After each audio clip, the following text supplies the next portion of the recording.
Perkenalkan, nama Ibu Amelia. Anak-anak, bagaimana kabarnya hari ini?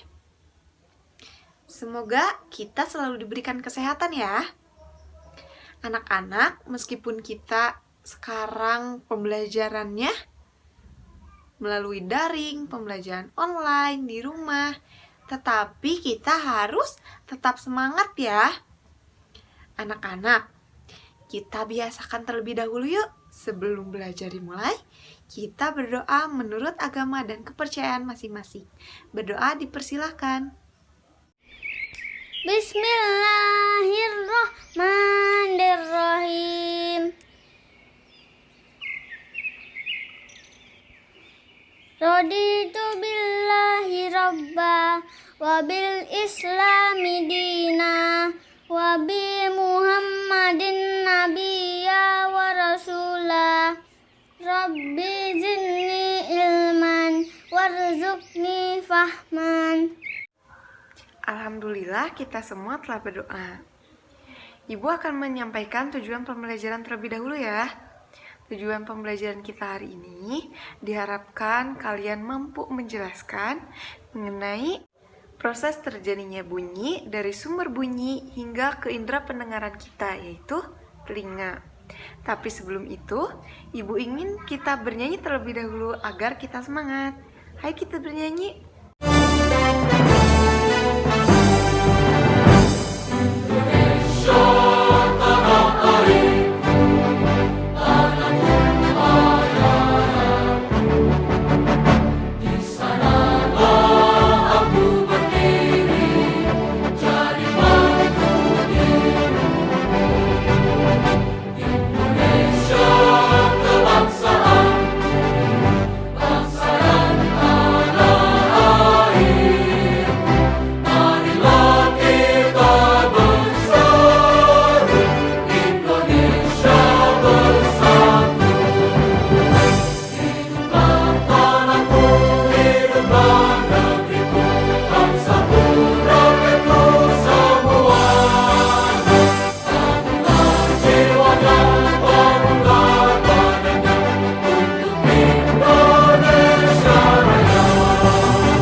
Anak-anak, kemarin kita telah membahas sedikit mengenai materi bunyi. Sekarang kita lanjutkan kembali yuk. Ibu mau bertanya mengenai materi kemarin. Coba ada yang bisa menyebutkan apa itu bunyi, berasal dari mana bunyi itu?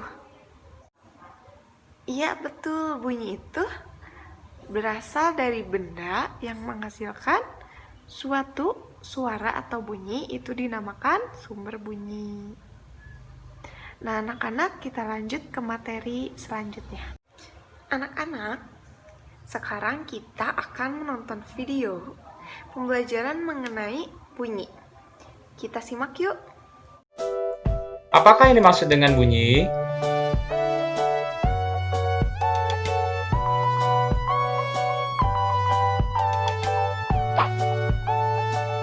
Bunyi adalah sesuatu yang dihasilkan dari benda yang bergetar.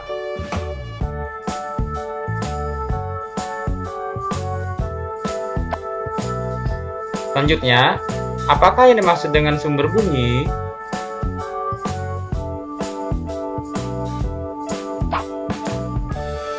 Sumber bunyi adalah semua benda yang dapat menghasilkan bunyi.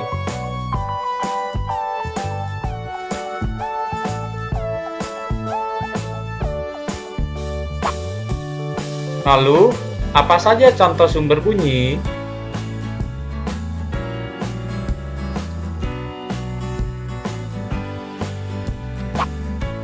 Yang pertama adalah suara petir. Yang kedua, suara radio atau televisi yang dinyalakan.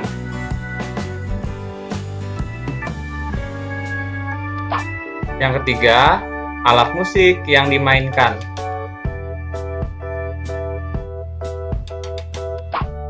Yang keempat, suara kereta api yang sedang berjalan. Yang kelima, suara peluit. Dan masih banyak lagi sumber bunyi di sekitar kita. Nah, bagaimana anak-anak penjelasan dari video tadi? Apakah sudah mengerti? Jika sudah, mari kita melakukan sebuah percobaan. Setelah tadi kita melakukan percobaan, indera apa yang berfungsi? Indera pendengaran ya, betul sekali. Indera pendengaran kita itu yaitu telinga. Telinga kita menangkap bunyi. Nah, kalian tahu tidak? Telinga kita itu terdiri atas 3 bagian. Itu bagian luar, tengah, dan bagian dalam. Untuk lebih jelasnya, Ibu beri gambar ya. Tahukah kamu, telinga kita terbagi menjadi 3 bagian. Ada telinga luar, telinga tengah, dan telinga dalam. Setiap bagian telinga memiliki fungsi tersendiri loh. Klik bagian telinga satu persatu dan perhatikan penjelasannya ya. Telinga luar. Pada bagian ini, telinga menampung gelombang bunyi, teman. Telinga luar terdiri atas 3 bagian. Pertama, daun telinga. Selain berfungsi menangkap gelombang bunyi, daun telinga yang tersusun dari tulang rawan ini juga dapat melindungi telinga kita dari kotoran loh. Bagian kedua adalah lubang telinga. Lubang telinga ini terletak di pangkal daun telinga dan berfungsi sebagai tempat masuknya bunyi ke dalam telinga kita. Bagian ketiga adalah saluran pendengaran. Saluran pendengaran merupakan penghubung lubang telinga dengan gendang telinga. Saluran pendengaran ini berfungsi untuk meneruskan gelombang bunyi ke gendang telinga kita, teman. Klik bagian telinga satu persatu dan perhatikan penjelasannya ya. Telinga tengah. Pada bagian ini, gelombang bunyi diteruskan ke telinga dalam melalui tulang pendengaran. Telinga tengah terdiri atas gendang telinga atau membran timpani. Gendang telinga ini berupa selaput tipis yang peka terhadap bunyi loh. Gendang telinga berfungsi menerima gelombang bunyi yang ditangkap daun telinga. Gendang telinga kita akan bergetar saat menerima gelombang bunyi, teman. Tulang pendengaran. Tulang pendengaran terdiri atas tulang martil, tulang landasan, dan tulang sanggurdi. Ketiga tulang ini menghubungkan gendang telinga dengan tingkap jorong yang berada di telinga dalam. Tulang pendengaran berfungsi untuk meneruskan gelombang bunyi dari gendang telinga. Saluran eustachius merupakan saluran penghubung telinga tengah dan rongga mulut. Saluran ini berfungsi untuk menyeimbangkan tekanan udara di dalam dan di luar telinga kita. Klik bagian telinga satu persatu dan perhatikan penjelasannya ya. Telinga dalam. Pada bagian ini, gelombang bunyi diubah menjadi rangsangan bunyi. Bagian-bagian telinga dalam adalah tingkap oval. Tingkap oval atau tingkap jorong merupakan celah berbentuk lonjong yang terhubung dengan tulang sanggurdi. Tingkap oval ini berfungsi meneruskan gelombang bunyi bunyi dari tulang pendengaran ke rumah siput. Tingkap bundar. Tingkap bundar merupakan celah berbentuk lingkaran yang terhubung dengan gendang telinga. Tingkap bundar berfungsi meneruskan gelombang bunyi dari telinga tengah ke rumah siput. Koklea. Koklea atau rumah siput ini berbentuk tabung seperti cangkang, teman. Rumah siput ini berisi ujung-ujung saraf pendengaran dan cairan endolimfe. Rumah siput berfungsi menerima gelombang bunyi yang menjadi rangsangan bunyi untuk diteruskan ke saraf pendengaran. Saraf pendengaran. Saraf pendengaran berfungsi untuk menerima rangsangan bunyi dari rumah siput yang selanjutnya dikirim ke otak kita, teman. Saluran setengah lingkaran. Saluran setengah lingkaran terdiri dari 3 saluran yang terhubung dengan tingkap jorong. Saluran setengah lingkaran ini berfungsi sebagai alat keseimbangan tubuh kita loh. Klik bagian. Adapun beberapa gangguan yang terjadi pada telinga yaitu seperti peradangan di luar bagian luar. Ini biasanya terjadi karena saat berenang kemasukan air, ada benda asing yang masuk. Jadi terjadinya peradangan.